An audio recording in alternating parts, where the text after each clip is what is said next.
£1 billion.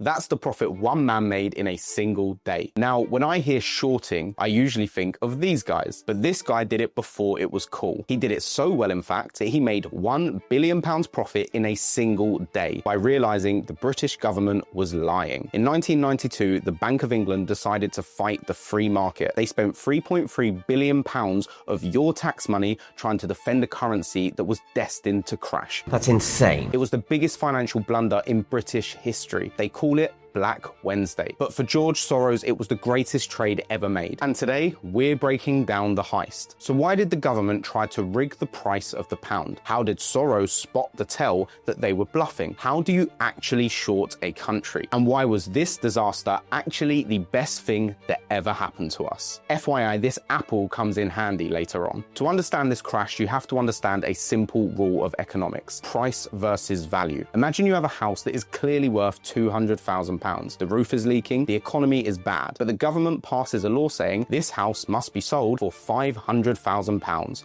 no less. This is what the UK did with the pound. They joined the ERM, or the exchange rate mechanism. They legally agreed that £1 equaled 2.95 German marks. But the market knew the UK economy was weak. Traders didn't want to pay £2.95, so every time the price dipped, the Bank of England had to step in and buy their own money to prop up the price. They were artificially inflating a bubble, and everyone knew it. George Soros wasn't guessing. He saw the government's poker tell. He looked at one specific number: interest rates. Germany was booming, so they had high interest rates. The UK was in a recession, and when you're in a recession, you need low interest rates to help businesses and homeowners survive. But to keep the pound pegged to Germany, the UK was forced to keep rates painfully high. Soros realized the UK government was in a hell of their own making. They had a choice: save the pound by keeping rates high and destroying the housing market, or save the voters by cutting rates and letting the pound crash. He knew that eventually politicians always choose the voters. They had to fold. Stick that up your dojo. So he knew the crash was coming, but how do you profit from it? You short sell. Now, if you've never understood shorting, here is the apple analogy. I borrow this apple from you. I promise to give it back next week, but I immediately sell it to a stranger for £1 and pocket the cash. Now I have £1 cash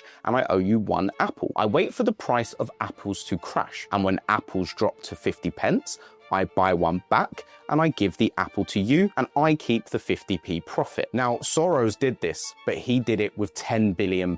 He borrowed British money from British banks and sold it immediately for German marks. He sold so much so fast that he actually caused the crash he was betting on. Imagine that. On Wednesday morning, September 16th, the Bank of England realized they were being raided. At 10:30 a.m, they panicked. They raised interest rates to 12%. Nothing happened. Soros kept selling. At 2:15 p.m, they went nuclear. They announced interest rates would hit 15%. 15%. Imagine your mortgage is £1,000 today, and the government tells you it will be £1,500 tomorrow. It was an act of economic suicide. The traders laughed. They knew the government was bluffing. By 7 p.m, the UK surrendered. They exited the ERM. The pound crashed 15%. Then Soros bought back his cheap pounds, repaid the banks, and walked away with £1 billion.